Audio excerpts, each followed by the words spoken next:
Okie dokies. So welcome, Eleanor. Sorry, we tried to go live in Facebook and failed miserably. I'm not sure what's happening with the software. So we will upload it later. So welcome, Eleanor. Tell us about who you are, what you do, where you come from, all the things that bring you to where you are today. Wow, that's a big question. Thank you, Amanda, for your warm welcome. And what do I do, where I come from? So I was born in Estonia, back in the Soviet times. I was raised there. I've been living in UK for 12 years, I think, 12, 11 years. And I was always intuitive since I was a child, but the family I was growing in didn't believe in all these things, and they just thought it was interesting or weird.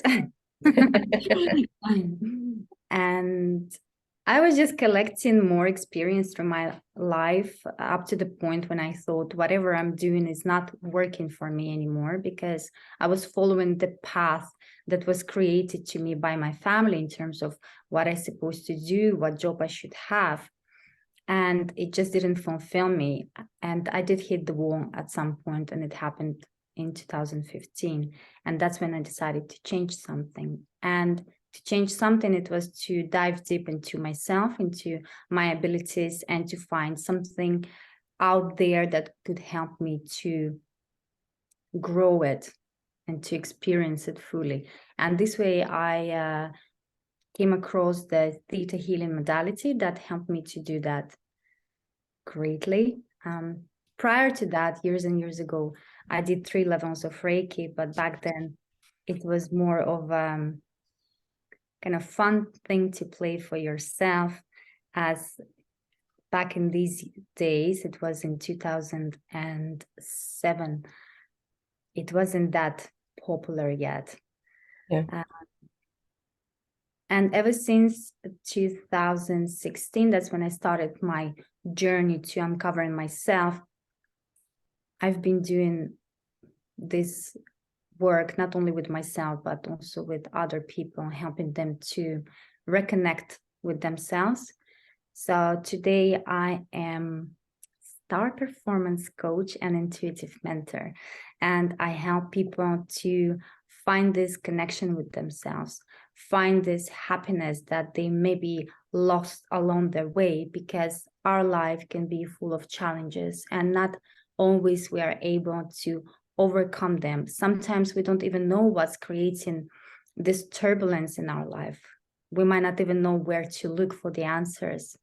And this is what I do, because I can see through the person. I can see what's happening with the person, what's happening in their life, and in what areas we need to pay attention to, and also how the body works, where the blocks might be. And with all these various techniques that I have, I help the person to release what's no longer needed and to move forward, connected with themselves and feeling happy and feeling who they are, and allowing themselves to receive this life rather than to be closed in their shell and to wait what next. Beautiful. Lovely.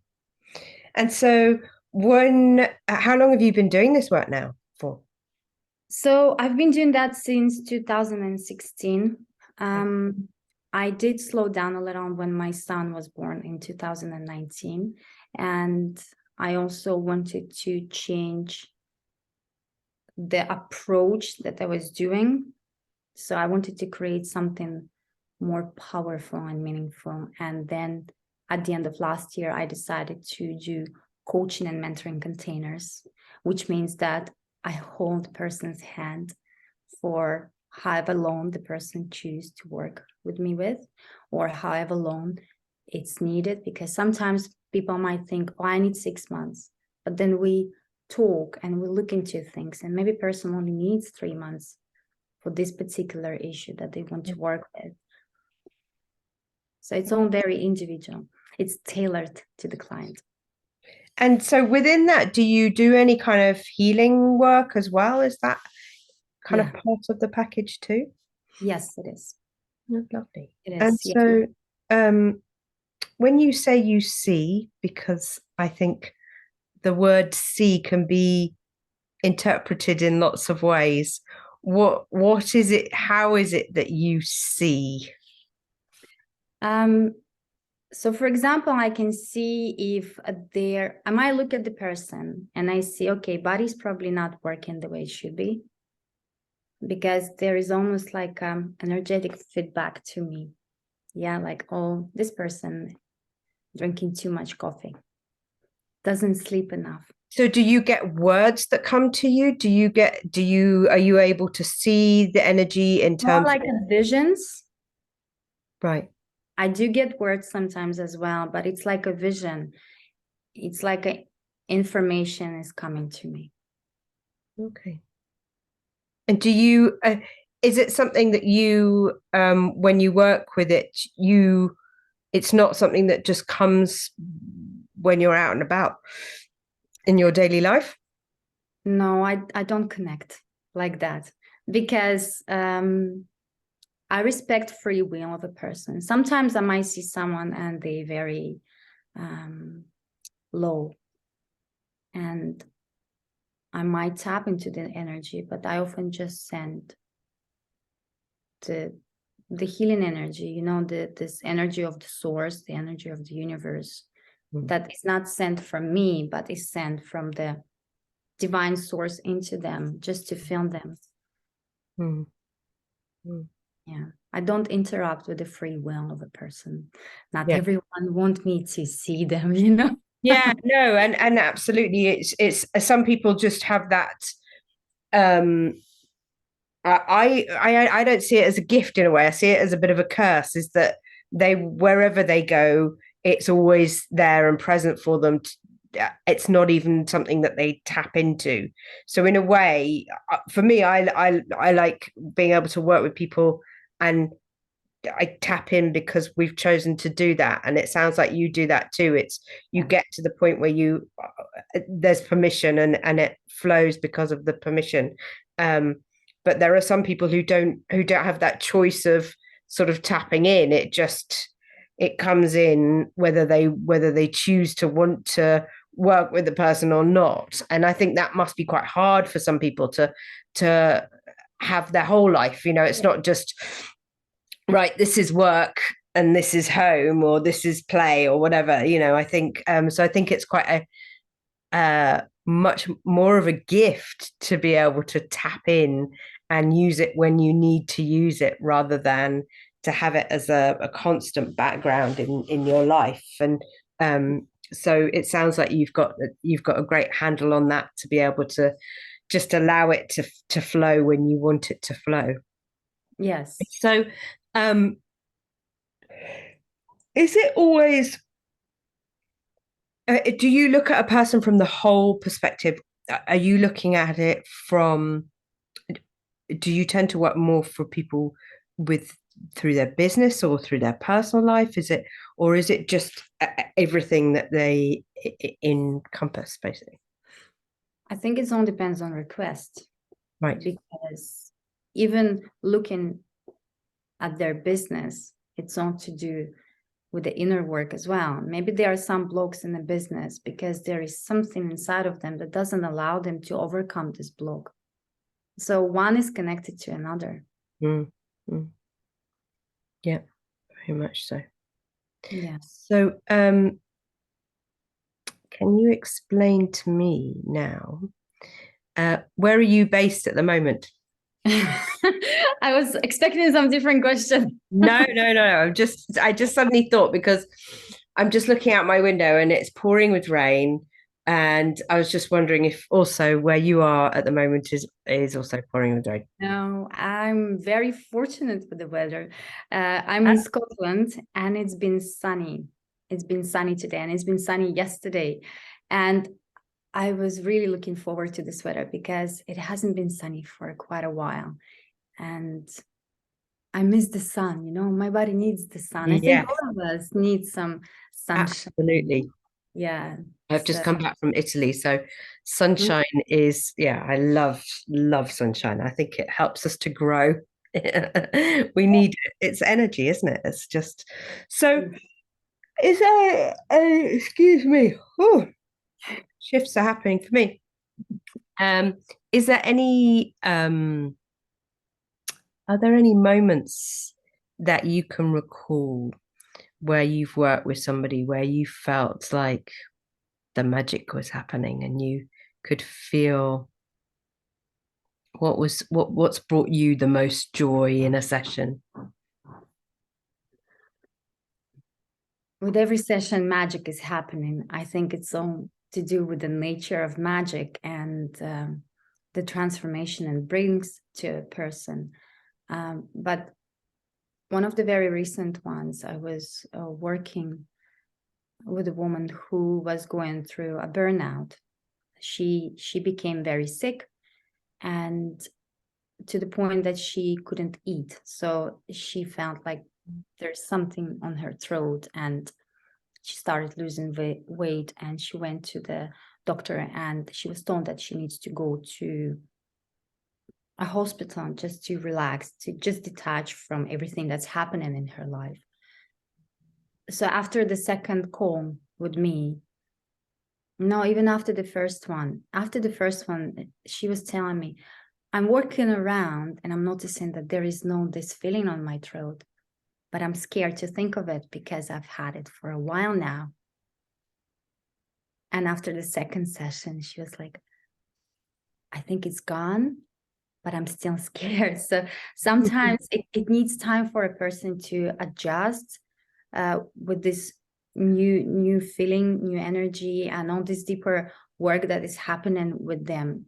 And we might not even, like, she didn't even know what was the reason. When we started looking into that, everything that has happened in her life in this moment and the burnout that was created had to do with her relationship with the mother. Not now, but when she was a lot younger. And this is something that can happen quite a lot. We might think it's to do with my family life, my busy schedule, but in fact, it's not. Yeah.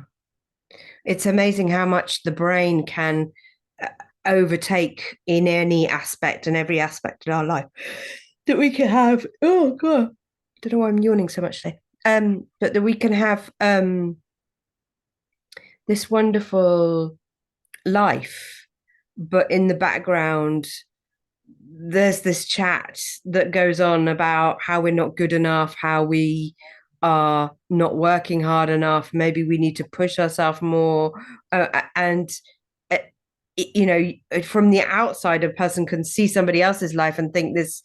They look like they're doing wonderfully. They're achieving so much. They're doing so well, and then to get this constant negative, which in some people's cases can actually be a really good driver, can't it? But for other, it can drive so much that you drive into that unwellness, that discomfort, Yeah. which I always believe. Well, I know for myself, I stress led me to dis-ease, and my story led me into becoming unwell. So that's how I now help others with that too. Um, so what are you passionate about the most? What do you, given that your family were not really understanding of your gift and talent, do you find that you have people that are drawn to you with that similar sort of background who maybe also are a bit more spiritually aware, or is that something that you have come across that some of your clients are more have felt sort of disconnected from their family in some way? Some clients do have more spiritual awareness than others, and some are just ready to trust the process. I think that is an important part, because if you can't trust the process, I can't work with you. Yeah. Mm. Yeah. And yes, there is a lot of clients with who I was working and I am working that are dealing with their family relationships in terms of relationship with parents or relationship with peers. I like to say that our childhood holds many keys, Mm. and it always shows so much. Like looking into some situations from our childhood, we can gain so much wisdom from it, regardless if it was a good or bad. Sometimes it's just hard to accept because it was traumatic experience. But even then, it's possible to work on it without having to go back to this trauma and to relive it again. I love that. I think that's really important because I think sometimes there's a lot of fear, isn't there, about going into the story of what happened for people, because it can be really heavy for some people to get back there. And I think, that's why I've heard of a lot of people not really wanting to do sort of traditional counseling or anything, because it involves having to go through that story again, and that is quite painful an experience. I think often, um, yeah, shifts can still happen without that. Yeah, and also when you say the same story again and again, it's also the way your body works. There's hormones that start to work with the same speed like when it happened to you, and all this hormonal change makes you react or feel a certain way, and it's not necessary to go through that again. Absolutely. As they say, when you imagine that you're about to, you don't have to have in your hand, but you can just imagine that you have a lemon in your hand and you want to eat it, that it makes you salivate more. And that's the same with any stress. If you don't actually have to be in the stress at that time, you just have to have that memory and that process of it to come through, that then the body has a physical response to that. And yeah, that's so important, isn't it, to yeah. And if we can allow for gentle shifts to happen without the need to go through the story, as I am doing now. Look, every time I'm talking, there's more and more stuff releasing. Yeah, I think it's really lovely work, isn't it? I love that. I love that aspect of being gentle and yet profound. And yeah, so beautiful, beautiful stuff. So um we had a chat only this week about which I found really interesting, is that you were telling me about your son, if you don't mind explaining about that. But you were saying about how he had eczema, is that right? Yeah. Yes, yes. And what I was really interested in was that the lengths that you've gone to try and help support that. And just I wondered if you could explain a little bit about that and what you have done to help him. Um, so I had to learn about how body works. And one of the reasons why our body throws things on our skin is because our liver can't deal with the amount of toxins that are there. And often one of the reasons might be is because we don't drink enough water. We might think we drink a lot. Some people think they drink a glass a day and it's so much.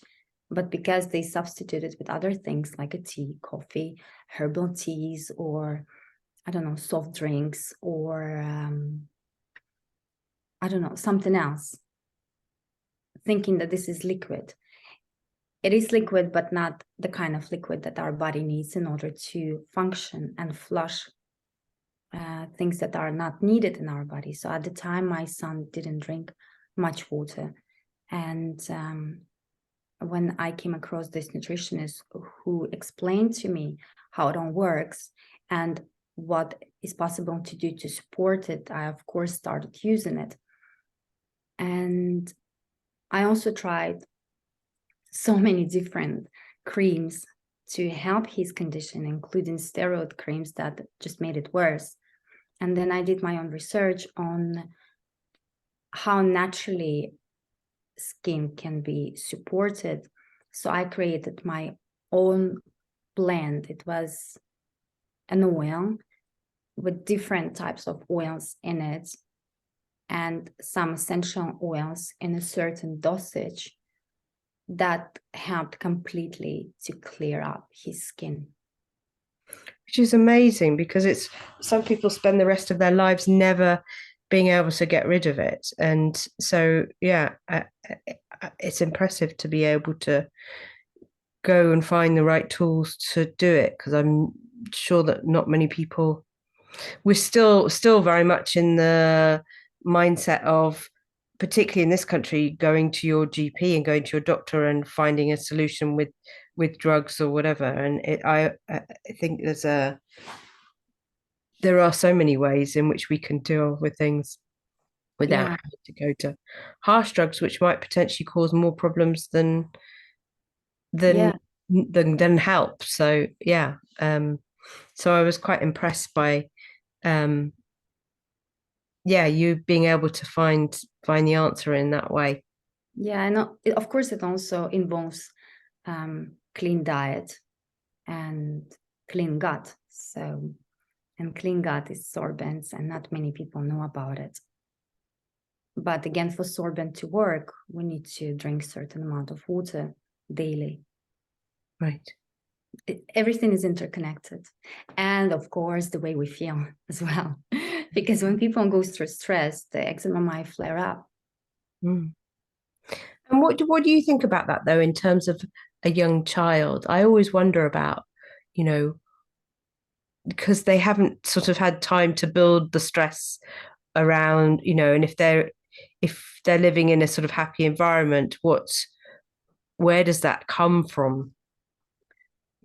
They are very perceptive. Children can sense everything. So, for example, I was stressing. I knew that something was wrong and I didn't know what to do with that. So I tried everything I could. And there was this levels of stress in me that Mm. he probably got from me as well. Mm. And he was reflecting it on him. Yeah. I think it also part of it above everything else that was happening in his body. And so has he have you how long have you been in Scotland for? A year and a half. Okay. Yeah. So where was he born? He was born down the south. He was born in Frimley Ah, Hospital. Yeah. love, just around the corner from me. Um, so did he have eczema from birth or was it from, No, yeah. no, it wasn't from birth. It started, I can't even remember. I think when he was 6 months old or seven, Oh, right. something. So quite young, quite young. Yeah, yeah. And I think it fell onto the weaning process when you start introducing foods. And some of the foods didn't work with him. So it has created allergic reaction. But again, allergic reaction sometimes can be a result of not enough water in the body. If body doesn't like something and it needs to flush it out and it doesn't have water, it will have to deal with allergens the way it can. And often it can to throw it out through his skin. Yeah, yeah. It's true. It's definitely massively linked to the gut, isn't it? The skin. Very much. So, is there anything else that you would like to share today? I don't know. I guess what I would like to share is to be mindful of how we talk to ourselves, even in our thoughts, because our body listens to everything and does everything what Mm. we say to ourselves. I think years and years ago, I stopped saying to myself, if I forgot something, for example, or if I did something not the way I wanted it, people tend to say, "Oh, stupid," or like, and call yourself names. I stopped doing that long time ago, and I think it's very important because you're not gonna say that to someone you love. Does it mean that you don't love yourself if you're saying that to yourself? Yeah, it's very true. And my question to you also is, with that, I ask everybody on here because the reason I do the work that I do to help support people with their emotions through complementary therapies is because I got unwell when my father was dying of cancer. And so I spent a long time learning to express my emotions. And I offer people the opportunity here within these chats to express how you're feeling. What is your emotion in this moment? Because we get asked on a daily basis almost, how are you? And our standard response is, oh, I'm great, I'm fine, it's never really, oh, actually, how am I? So I ask you that question right now to take a breath, try not to be your best, shiniest self, but to actually go within and say, how are you right now? Are you asking me? I am asking you, how are you right now? I'm good. I was scared for this video, for this conversation, and there is this fear mixed up with excitement. So it's still like troubling there, but I'm good. I'm feeling very good. And beneath that, I'm feeling calm.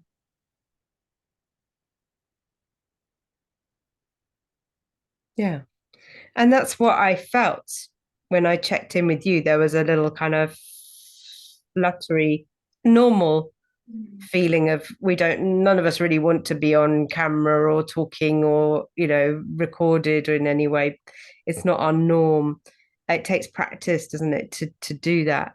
Um, but yes, as I go into that, I can feel really strong, lovely waves of energy. And today, in particular, it's Lion's Gate. So we have this incredibly powerful energy that we can tap into today.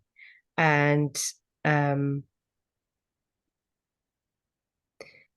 I can feel I can feel your energetic field quite strongly as I tap in and feel, and it feels calm. I feel I can feel that fluttering, that awareness of, you know, it's not normal. It's not okay to be completely open and upfront with people might be watching. They might know. That's I know that, and that's okay to be with that and understand. Okay, but we can let that layer drop. And when you drop in, there is a calmness there. It does feel calm. And actually, also, I'm feeling this, there's quite a tangible sort of excitement away. Yeah. Yeah, it feels quite expansive. Feels quite yeah, I'm liking this. It feels very expansive. When I first met you at a networking session, I felt very connected to you. I felt very drawn. I felt very much, I really loved your energy. It felt very easy to communicate with you. And what I loved most about you was that I could sense a little cheeky side to you, that there's, you know, you're very physically attractive. You're a beautiful woman. And yet I also feel there's a level of groundedness within you as well, which is my twisted perspective is you can't be beautiful and lovely too. That's what I tell myself. It's not fair. But you are. So yeah. Um and I feel this very strong energetic field around you. So yeah, it's lovely. but also I think you have a good sense of humor as well, which is lovely to see. So, um, yeah. So, yeah, is there anything else that anything else you'd like to share today? Anything? Since it's a Lionsgate, I think it's very important for us to stay open, yeah, Mm. to receiving, especially when it's a day that you can manifest anything you want. Yeah. And what would you like to manifest? If you could have anything in the world to come true, any dream, I think I would like to expand in what I do beyond my wildest imagination. perfect. I wonder if that means creating a group of some program or something. I just kind of got a sense of I you. believe that includes that too. Yeah, I think there's a leadership of a group in some way for you. Mhm. Brilliant. Thank you for coming along today. Thank you for chatting to us. And I look forward to we're having our weekly sessions where we try and to what's the word, motivate each other to succeed. So I'm looking forward to continuing with those. And thank you for coming and have a beautiful day. Thank you so much, Amanda, from my heart for inviting me and allowing me to be in your energy as well, which I love. Brilliant. Thank you. Thank you.